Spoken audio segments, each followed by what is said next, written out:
19h45, la barrière info soir. Messieurs, dames, bonsoir et bienvenue à cette nouvelle session d'information du mardi 29 novembre 2022. Le 26 novembre dernier, l'ONG Chronique Juridique, à l'occasion de son deuxième numéro Chronique Café, a organisé une conférence dont la thématique a porté sur la relation à plaisanterie. Pour ce numéro, l'ONG Chronique Juridique a choisi comme conférencier l'enseignant des histoires africaines, le professeur Moumouni Farmo. Boubacar Ibrahim, Nasser Seydou pour le compte rendu. Que soit satisfaite la demande du Sonrail en moi, et il veut que tous les Touaregs, tous les Bagobiri, tous les Armas, tous les Gourmandiers présents dans la salle soient bâillonnés. Et qu'en plus,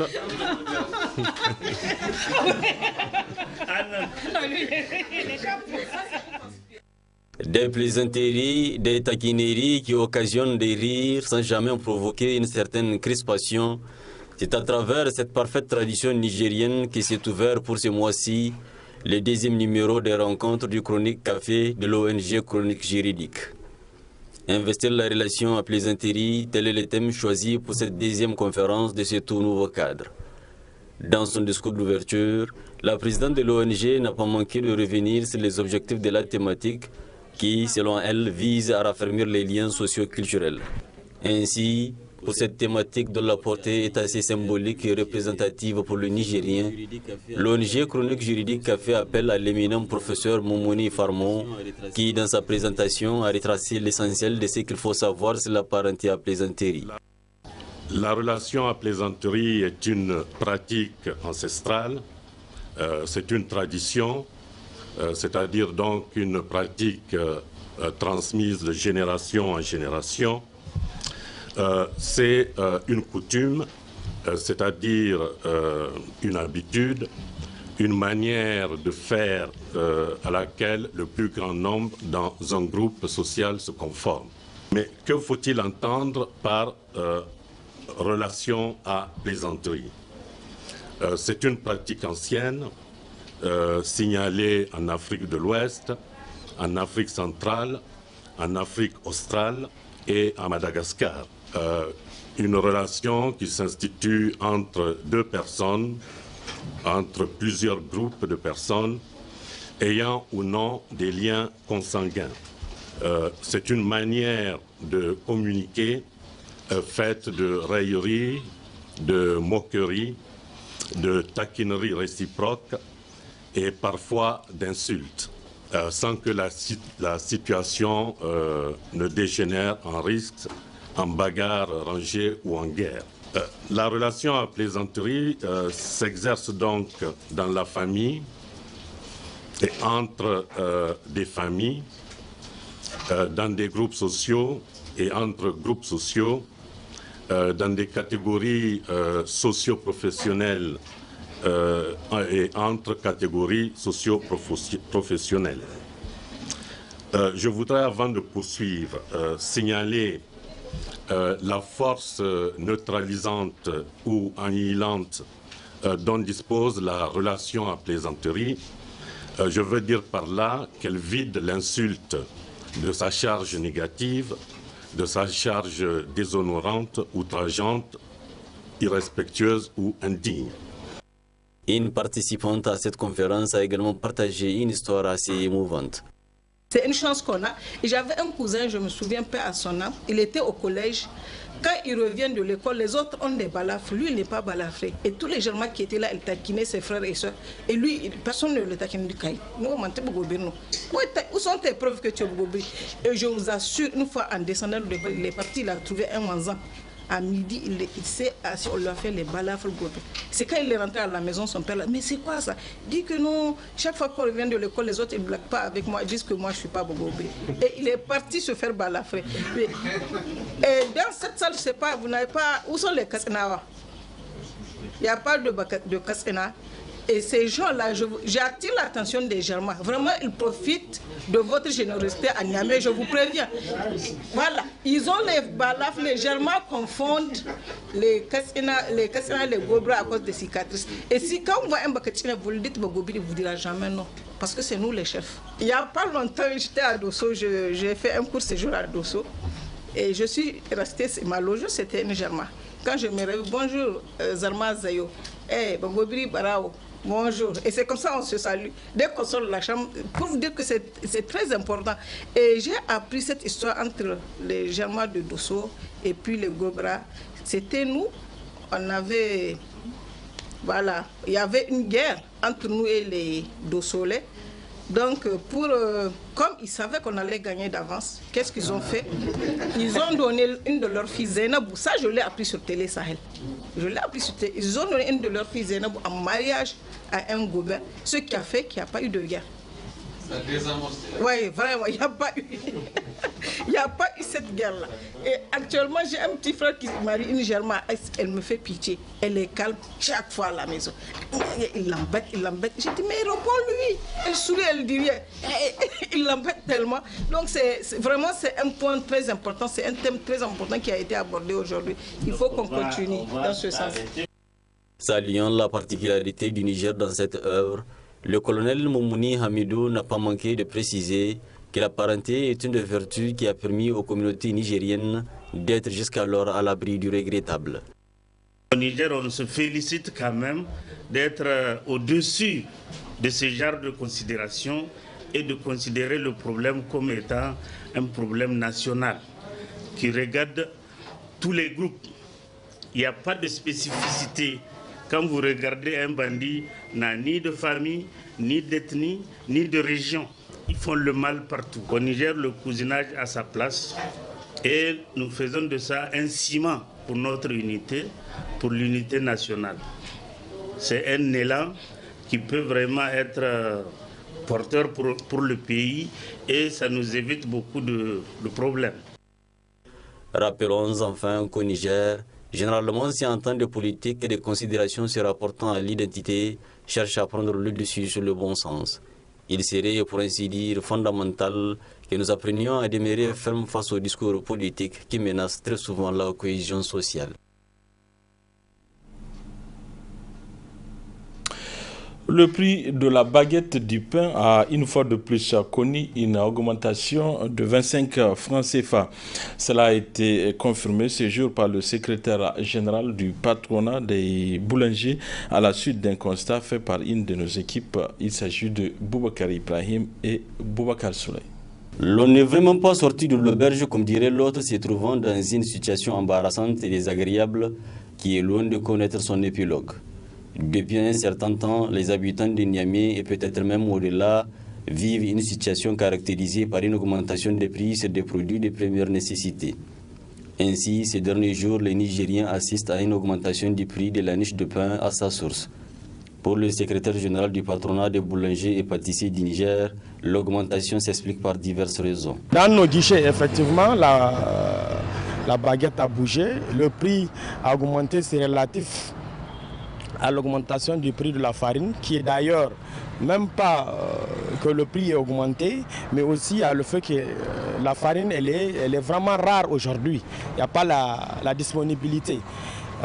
Également, il y a les matières qui entrent dans la panification, c'est dire que dans la production de pain, qui ont aussi augmenté le prix, c'est-à-dire la levure, les sels, le gasoil, l'améliorant. Tout cela ont augmenté de prix. Donc les boulangers se trouvent dans l'obligation de vraiment monter un peu le prix. Parce que je dis toujours un peu. Voilà, parce qu'en réalité, de la manière dont le tonnage de la farine a augmenté, nous, on n'a pas suivi ce rythme. Nous, on a considéré que le pain, c'est un produit social et on est resté dans ce cadre. Avant de prendre cette décision, le secrétaire général du patronat dit avoir avisé qui de droit. Pour augmenter le prix de la baguette, on a consulté à qui de droit. On a eu des consultations en amont. On ne peut pas, avec les gens qu'il faut, avec les gens qu'il faut. Avec les gens qu'il faut. On a eu vraiment de consultations en amont.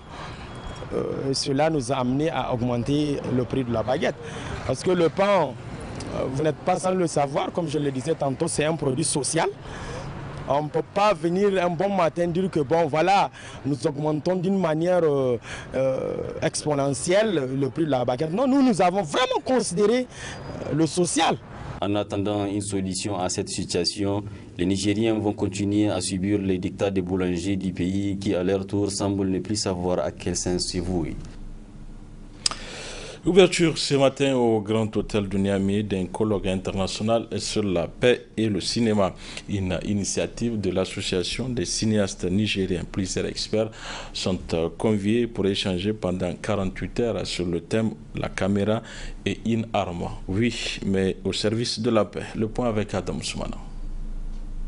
Acteurs et amoureux du 7e art au Niger se retrouvent par la présente rencontre qui se veut un colloque international sur le cinéma et la paix pour se pencher sur la thématique « La caméra est-elle une arme ?» Oui, mais au service de la paix. Un thème d'une importance capitale au vu de la situation sécuritaire dans le pays en particulier et du Sahel en général, comme l'a souligné le président de l'association des cinéastes nigériens dans son allocution. Point n'est besoin de démontrer que la culture est un puissant moyen de communication.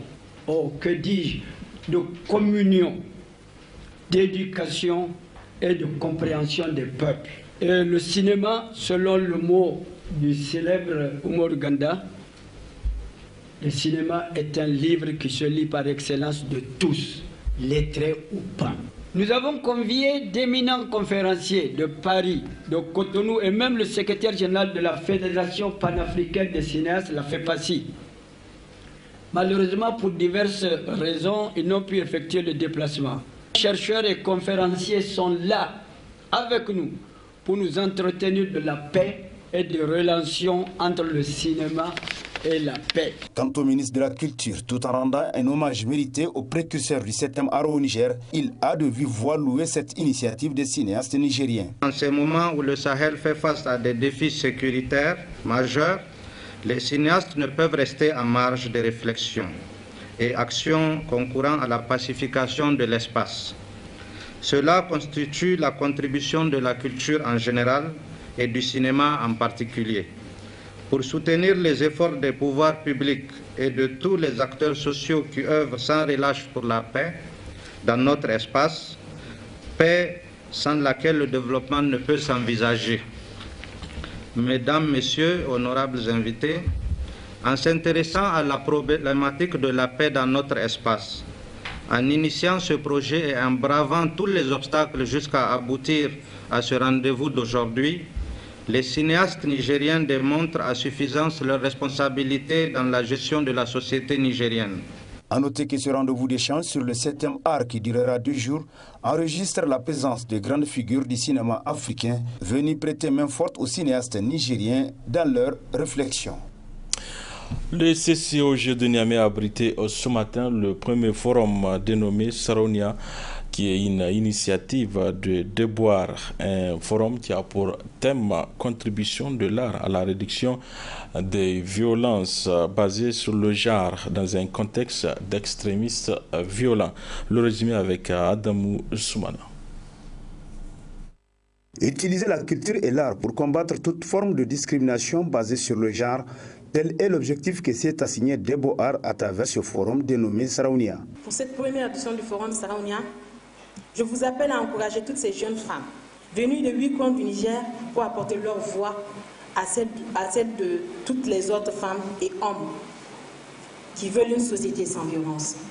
Conseil 4, cela semble impossible jusqu'à ce qu'on le fasse. Et conseil 5, un gagnant et juste un rêveur qui n'a jamais cédé. Lorsque j'ai eu l'idée de m'engager avec mes sœurs dans la campagne des 16 jours d'activisme, nous ne pensions pas être capables de vous réunir ici, toutes et tous. Mais nous nous sommes fait la promesse de travailler sans relâche pour vous démontrer notre activisme à travers nos panels et conférences que nous vous invitons à suivre aujourd'hui et demain.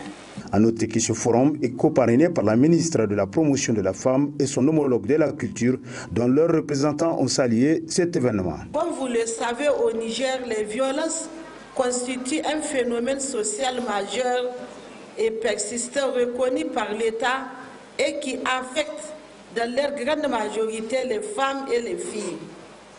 Ces violences sont tolérées socialement mais restent des comportements inacceptables car elles constituent des violations flagrantes des droits humains en raison de leur effet dévastateur sur les victimes. À travers votre forum, vous aborderez des sujets très importants, à savoir les violences basées sur le genre, la santé sexuelle et reproductive, le maintien des filles à l'école en milieu rural et urbain, la protection des femmes et des filles, la participation citoyenne de la jeunesse et des femmes au développement local. Tous ces points sur lesquels s'articule votre forum sont des questions qui nous tiennent à cœur, et puis je puisse ici solennellement vous assurer du soutien de mon département ministériel à vous accompagner dans votre noble mission. Ainsi, les participants à ce premier forum auront droit à plusieurs panels en relation avec les violences basées sur le genre durant les 2 jours de ce premier rendez-vous de Saraounia. Voilà, c'est la fin de cette édition. Merci à vous de l'avoir suivi. Au revoir.